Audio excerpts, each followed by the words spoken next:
Welcome to Guided by Third Wheel, the podcast. My name is Amber Ireland, and I'm here with my co-host, Jill Bucaro. Let's get started. Hey everybody, and welcome back to Guided by Third Wheel. Today, Amber and I decided that we wanted to talk a little bit about speaking up, speaking our truth, taking the plunge to go after what is ours. If it feels a little bold or daring or controversial, going after things like that. And also how we feel when we don't do those things. Right. Sometimes going after what we want or speaking our truth when we notice an injustice, when we need to name something that's going on or we have an idea about how to fix something that's going on. There can be a lot of fear in doing those things, right? Or in saying those things or going after those things. We want to unpack a little bit about why don't we always speak our truth? Mm-hmm. Why don't we always speak up, even if we know in our hearts or in our heads that this is the right thing, or this needs to be said, or this person needs to be protected, or this space needs advocacy. And sometimes we need advocacy. Right. Why don't we do that? And how can we get back into alignment so we are speaking our truth, so we are saying what needs to be said? So I think it is very easy for me to speak my truth in the workplace, right? Yes. When it comes to my career, those of you that work with me know I will just say what needs to be said, no matter how uncomfortable it makes the room, no matter how uncomfortable it makes the people around me. I have been told multiple times in my life that I am committing career suicide by saying the things or calling out the people that I am calling out. Right. But what I will say is I'm not as good at doing it in my personal life. Same. So, and I think honestly, because the stakes are higher in the personal life, that goes into the why. So Amber, why don't we speak out when we should? Why is it so easy for me and for you to roll into a room of our colleagues and peers at work and just torch the place, right? But in the past, I've let my parents, my shitty boyfriends, my whoever just keep me small and quiet. Yeah. It's easier at work, partially because, not even just because we're in supervisor roles, there's a sense of I have a license in this field. I have an education in this field. I have done something that makes me more qualified to say what it is that I'm going to say. I have the experience. I feel like I know it. Yes. That makes it a little bit easier to say it. I also think that in the workplace, it's less frowned upon for people to speak up and say what needs to be said. Now, you and I both, early on in our careers, we would speak up and we would say things in non-compassionate ways, right?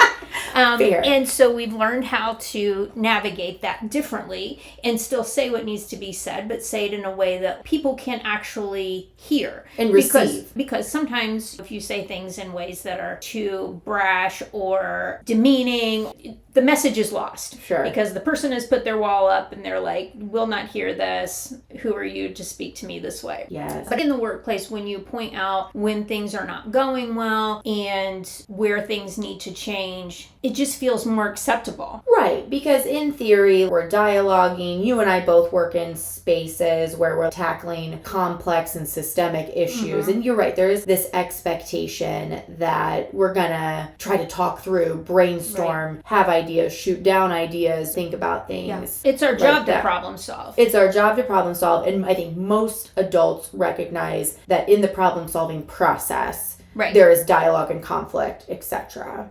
Man, now I feel like there's a couple things we need to talk about. We need to talk about, one, why don't we speak up, right? And then we need to talk about how to compassionately speak up. Oh, God, yeah. So our message can be received. I feel very comfortable in the workplace speaking up. I feel good in my skills, right? Sure. I can speak up. I can say what needs to be said. I can be complete in what I'm saying without causing more chaos or conflict.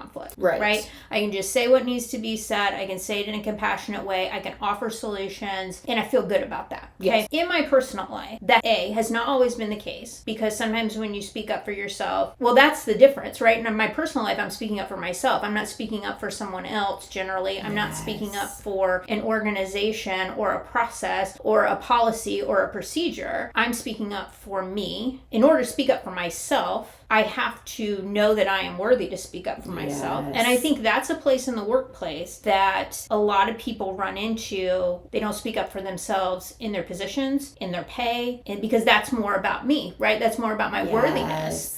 And do I feel worthy enough to be asking for what it is that I want? Am I okay with getting the no or a maybe or a rejection out of that and still knowing that I'm worthy? Because sometimes we don't think about it exactly like that, but that's what's happening. We're going into these spaces and we're like, I don't want to ask because if you tell me no, then that means that I'm not worthy. I'm not worthy. And it doesn't. It doesn't mean that. It means basically, now I know where the line in the sand is here. And now I get to make a choice as to whether or not I want to continue to do this or if I want to look at other options. But in our personal life, it's always that way. I'm always having to decide if I'm good enough to say what I want and to be okay with someone else being like, that's not really what I want. Yes. Worthiness is such a huge piece of it. It is not just me. I think for most of us, it is so much easier to stand up for something or someone else, right? I get downright wild-eyed, foaming at the mouth to stand up for somebody else, particularly people who are marginalized or don't have a voice or don't have a seat at the table. I can be galvanized by the fact that I get to be that voice, that I have to speak it because nobody else is,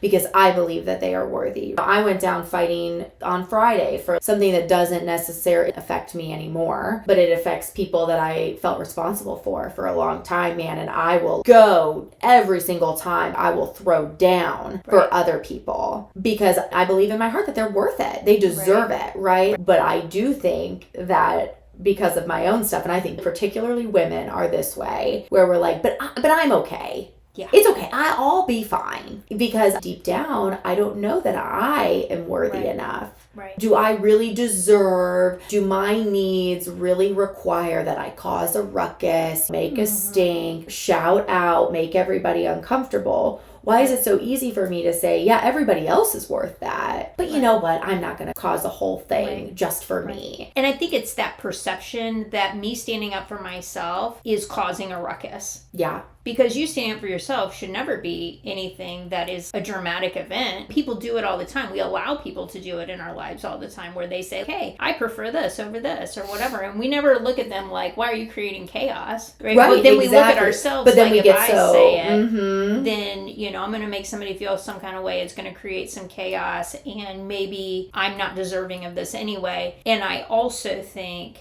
that we start thinking that we aren't deserving, so we don't say it, and we also don't say it because it's like, I cannot endure another rejection. And we just assume that that is what's going to happen, opposed to if I just step past this fear, what I actually want is on the other side of that. Now, that might not be the person you're talking to or whatever, but now I know where we stand. So I can make a choice. I have information either way. Right. But we don't look at it that way because I just am not willing to be vulnerable like that. I don't want to do, I can't endure more change. So I'm just going to sit here and be small. But when you sit and be small, you're never going to get to what you want. Exactly. You said two really profound things. The first thing is we have a choice all the time to rank two things: someone else's discomfort and our own needs, right?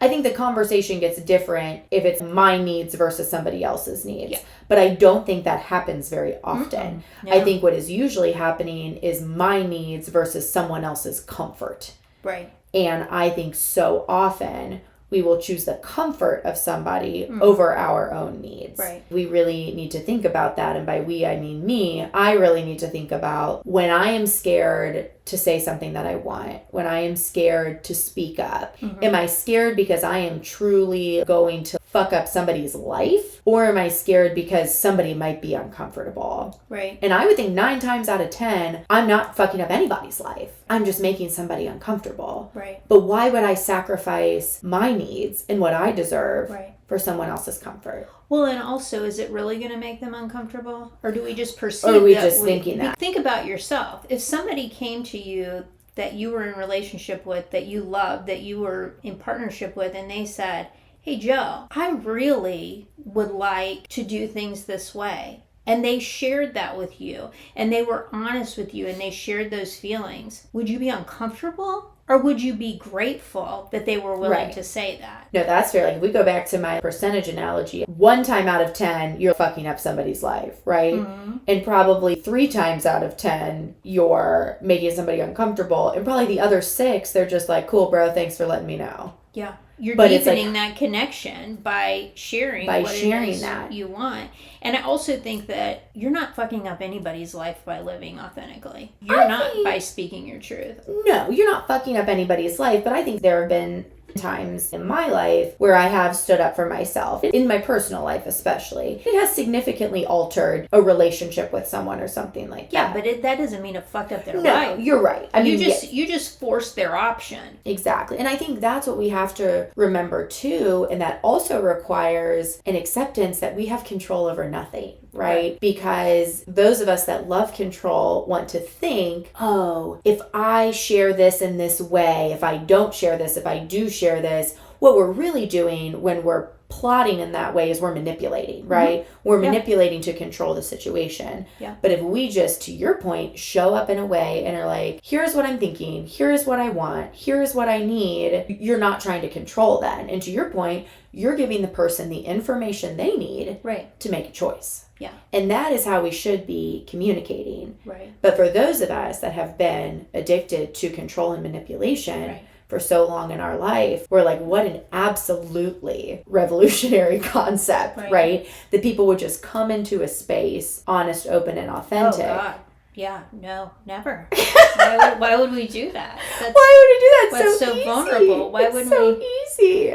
Why wouldn't we just scream at each other? Right. No, and I think that's the other piece too, which we talked about, being able to communicate with other people in a compassionate way. After really thinking through, what is it that I want? What about this situation is unsettling to me? And really knowing that for yourself, and then being able to share that, not in a way that makes it less than what it is, but in a way that can be received, in the most compassionate way that we can share the information. Because there were lots of times that I expressed my feelings in a very terrible way, where no one was going to receive them as my feelings. Yes. They were going to receive that as Amber is just being wild and mean. And let's talk about some ways that I think we should share that, because I think sometimes there are ways where people are like, well, I'm just speaking the truth. I'm just telling it like it is. God. And it's really, really ugly, right? I spent an entire marriage hearing that. Right. Just telling it like, people say that, I'm not gonna lie, I'm not gonna sugarcoat it. But I also think if you are quote unquote speaking your truth and you're rolling into a conversation and are like, you are an asshole, you don't care about this, you suck at your job, this is a disgrace, and it all leads back to you. Perhaps those are things that you think are true in your heart. Then why haven't you made the choice to just walk away? You don't even have to say these things. You just be like, guess what? We are no longer in alignment. Things have occurred. I'm going to bow out. Thank you. And I think even instead of we are no longer in alignment, I think you could even say something to the point of, I don't feel like my values align with what's going on here. Right. I don't feel like my values align with this organization, with the way we are speaking about clients in this meeting. You and I have been there before. Yep. I am not comfortable with X. I am not even making a value judgment on X. Right. I'm just saying doesn't vibe for me. Right. I'm not saying X is fucked up and you shouldn't talk like that. Right. Or X is inherently oppressive, even if that's what I'm thinking. I just say, listen, the way I operate in work or in life doesn't jive with what's happening here. Yeah. So, 1, if I am to remain in this space, there's going to need to be change. Or 2, I'm happy to excuse myself. Right. Mm-hmm. And I've definitely been there in a workspace where I've been doing something and people are, nope, you need to do this instead, or we need to be doing this. And that to me felt not right. It felt like it was really diminishing the integrity of the work that I was doing. When I was able to bring a choice to that person to say, I will not do that. I'll do this, or I'll stop. And we have the ability to do that, right? I think that sometimes if we're presented with, you need to do this type of way, you need to engage in this unhealthy culture, right? Whether it's family culture, work culture, whatever, we think, no, I need to convince everybody that this is the right way, right? And we twist ourselves into a pretzel, convincing, lobbying, manipulating, etc., to try to get everybody on our page. Yeah. Instead of just saying, actually, no, this is what I'm willing to do. What do you think? And it's so much more simple, honestly. But we will put forth the effort of the lobbying, manipulating, hating ourselves, internal dialogue, weighing the pros and cons when we just need to say it. And there are times, I think, where we do say it, nothing around us changes, and we don't make the choice to walk away from what isn't in alignment. And then we sit in this space of like, well, I said what I wanted, and they just didn't do it. And nobody cares. Right. And I'm going to basically create my own misery. I'm going to sit here knowing that this is not what I want to be doing, that this is not enough, that this is not where I should be, that I have outgrown this situation. And I'm just going to continue to sit in it because nobody else will change for me. And it's not anyone else's job to change for you. Go find the people that are already changed. Those are your people. Right. These ones aren't anymore. Right. And so why are you sitting here being miserable? It really is very reminiscent of the boundary conversation, right? We always say it is hard to set a boundary, right? It is harder to maintain the boundary. Right. It is easy to say, I am not going to be there for your crises, right? I'm not going to sit on the phone for 2 hours, 3 times a week, listening to you go crazy. But it is harder to ignore the call, to not pick up, right? Or something like that. And in the same vein, it is hard to say, hey, I'm going to call out what's happening here, right? I'm going to state what I need. I'm going to state what I'm willing to do. But it is way harder if that situation doesn't change to dip out. Yeah. Because really, to not sit and be miserable and stomp around and be like, this sucks, this isn't fair, I'm miserable in this office, relationship, friendship, etc. You state what you need, and if you're not getting it still, you gotta go. Yeah, you gotta go find it somewhere else. Yeah, absolutely. Hard for sure. So I guess the question being, how do we start to step past that? How do we start to, notice when things are not in alignment, say what we need to say, and then start taking the steps that we need without catastrophizing. Some people made it to a point where we're like, I know what I need. This is not it. I will state my needs. I state my needs, and that workplace, that relationship, that whatever does not rise to the occasion to meet my needs. Then I start in this place where almost catastrophizing the whole thing. Well, my needs are never going to be met. I'm not good enough. I'm going to be alone. I have to have this instead. Sometimes we will have workplaces and even relationships that when we state our needs, they're like, but when you do this, I'll do that. And knowing that that is not acceptable. Right. You are worthy now. Yes. Oh, we need to talk about a couple things. We need to talk about the how do we do those 3 things that you said, right? Identify, state, and keep it moving if it doesn't happen. And I think that involves so much around letting go of fear, doing our own therapizing, checking our self-talk, right? Checking ourselves. But then we also have to put in there what you just said is recognizing that most people are likely not going to just give you a straight up no, right? If you say, hey, listen, I can't do X, they're not going to be like, well, you better do X, right? Yeah. Some people might, but most people are going to then try to be like, oh, she is open to negotiate. And then we engage in negotiations where you're still not getting what you want. You still aren't aligned. You're still not where you want to be. Right. Maybe in theory you're a little closer, but I think so much when we state a need, the other person responds with a negotiation. And then we're willing to take the breadcrumbs because we're like, there's our opportunity. I know this opportunity is for me, but I'm not going to get there. But I'm not going to take it fully. I'm not going to, and I don't even want to say demand, but I'm not going to show up in a way where I can fully take this opportunity. I'm just going to be like, well, a little bit's enough. Right. And that's where I don't want to get like too deep and dark, but I think we have to think about just conditioning, right? And how we grew up as kids. And I think we have to talk about women here too. Right. That we as women for a long time in this culture have been told and conditioned to make the best of what we have, right?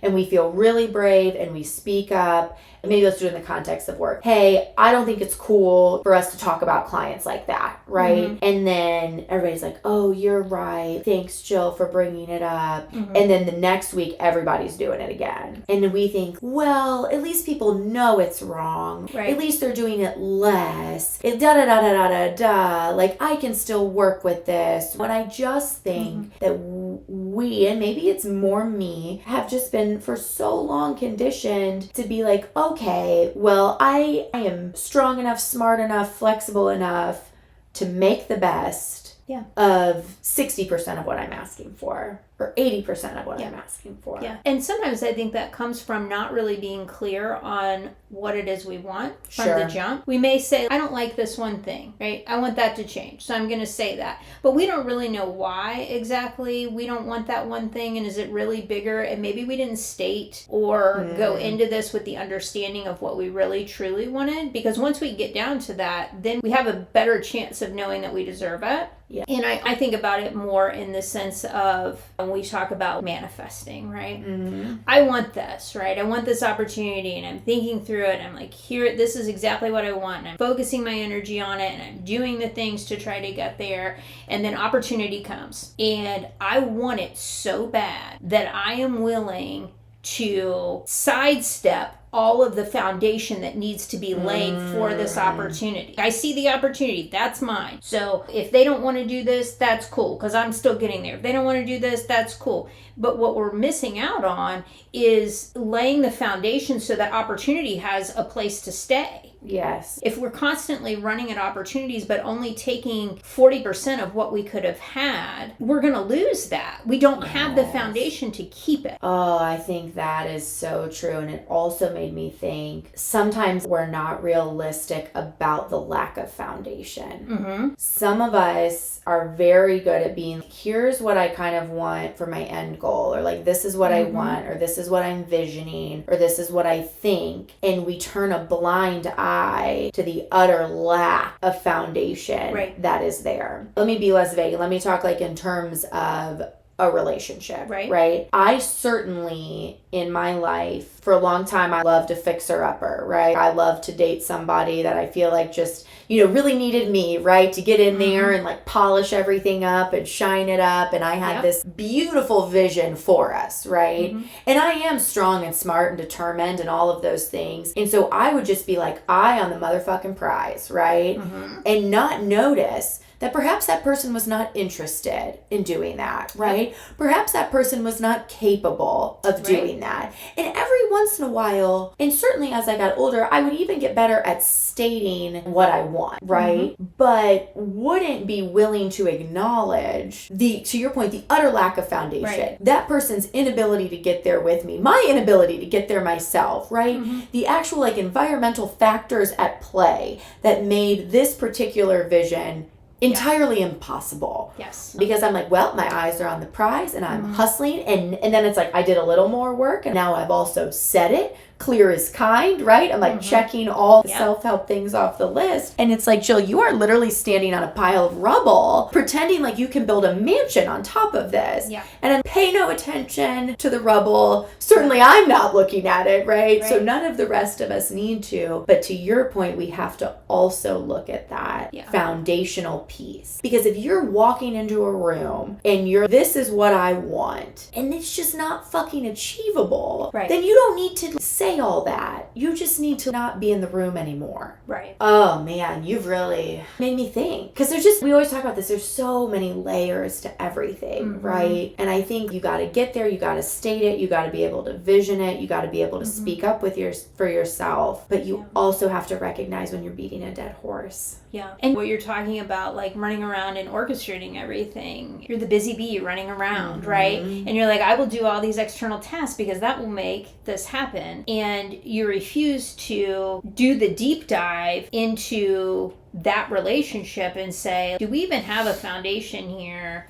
Does this person even want what I want over here? I'm creating this life with this person who doesn't want the life I'm creating. Right. I'm coming in and I'm speaking my truth. And then when they open their mouth to respond, shh. Yeah. No worries. Yeah. I said what I needed, silence, and on we press. Or you speak your truth, and they just kind of are like, okay. Right. And they never share anything. And then now we're in this place where I have no idea what it is that you want, but by your silence, I'm just dragging you along to put you where I want you in my future here, right? Instead of working it out with them and knowing that silence says something. You got to listen. So really, to our 3-part process of speaking your truth, we need to add a fourth, because we need to recognize when we're not in alignment. We need to speak our truth. We need to listen to the responses, whether they are verbalized and or not verbalized, right? Because that's a response too. And then we get to our last one, which is we have to make choices based on those responses. Yeah. And we have to make sure the response is not a negotiation, but we have to actually listen to it. Yeah, and I mean, there are times where the response could be, you want this and I want this, and they're similar but not exact. So then we're able to, let me see things from your perspective, you see things from my perspective, but we have to have balance there. And what I'm talking about when you're not getting that, let's say, and we're just going to choose a tangible thing. I go and I say, I am hungry and I want a sandwich, right? And this person has a sandwich to give me. And they're like, well, here's a pickle off my sandwich. And I'm like, oh my gosh, they gave me a pickle off their sandwich. That must mean that everything is good. No, they didn't give you a sandwich. Right. You asked for a sandwich. You deserve the sandwich. You're hungry. A pickle's not going to fill you up. Right. And you stated it clearly. And not that the other person has to meet your needs, because that's not their responsibility. But when we can see that that person is not going to meet the needs that I have, then now we get to make a choice as to whether or not I'm going to stay here with this person, or I'm going to go over here to this other person that has a sandwich that is willing to give it to me. Yes, exactly. Or split it with me. Yeah. Or say, okay, this is my sandwich, but let's go run inside the sandwich shop. Yes. And I'll get you one. Or I go and get my own damn sandwich, and I'm like, okay, well, I'm just going to eat my sandwich by myself. Yes. I'm glad we processed through that, because I think you have to listen. Because I think there are many people, and probably the type of people that listen to our podcast, that are like me. We're like, I'm here to learn. I'm here to grow. I'm here to be better. I'm here to do better. I want to stand up for myself. I want to be compassionate. I want to engage with people in a healthy way. And that was just me. I'm just moving and grooving, right? And I read somewhere, learned along the way, I need to be clear about what I want. Clear as kind. Brene Brown said it. Everything she says, gospel to me, right? I'm like, clear as kind. And I'm like, hello, here I am, Jill, being clear. And then I'm just like, and off I go, like without any reflection on how the person responded to me being clear, no critical thought. But I think that also goes back to the fear. I don't want to hear it because it might be bad. I don't want to hear it because you may not agree with me. Right. Because this may cause my vision over here to be overturned. Right. Because I didn't have a foundation for it anyway. The first 30 whatever years of my life spent being so much more focused on the output than the reasonable, thoughtful, engaged input. Yeah. And I think so much of our, what I would call maladaptive behavior, poor communication, all of that lives in fear. Fear of isolation, to your point, fear of rejection, fear of the confirmation that all the scary things I think about myself are true. Right? That I'm not worth somebody's time and attention and flexibility and love and all of those types of things. And so if we just don't go there, if we just don't make ourselves vulnerable, we don't have to experience any of that. And I think it goes back to, before you speak up for yourself, you have to know what it is you want. You have to know where your line in the sand is. If I sit down and think about the fact that I am hungry and I need a sandwich, and I know that I need a sandwich, and that is the bottom line, when I go and speak my need, if that is not met, I know it becomes a lot easier for me not to be excited because I got a pickle. Yes. And that's a lot of old stories, right? Those are old stories about not being worthy. And yes, you can want things and dream for them. And if you get any piece of that, you should be grateful. Yeah. And should we be grateful for what's in our life? Sure. But I am not going to sit here and make my gratitude keep me from my dreams. Yes. That is not the point of gratitude. No. It's to move me forward. To move you forward and to ground you in what's happening now, you know? Yeah, I think that's it. And it's, as everything is that we talk about on here, much easier said than done. Right. But what we also say on here is you can't unhear it now. Right. So I feel like I have some thinking to do too. Hopefully other people do. Maybe some people are like, yeah, I figured this out a long time ago. Congratulations to you on your journey. If you could get with us and let us know how exactly you figured that out, that would be perfect. If you have like a more specific bullet pointed list of how we move through this, let us know. We'd like a checklist, please. We'd like an external checklist. Help me. Let's pull a card, Amber. What you got for us? We are going to use these angelic activation oracles. Ooh, they're pretty, these ones. Yeah. So let's take a deep breath together. and set the intention that we'll receive exactly what we need from this podcast and from this card pull today, and that we will be able to first know our truth and what we need, and be able to communicate that with others, and then be able to make the choices that we need to make in order to move forward with what we need, to receive what we need.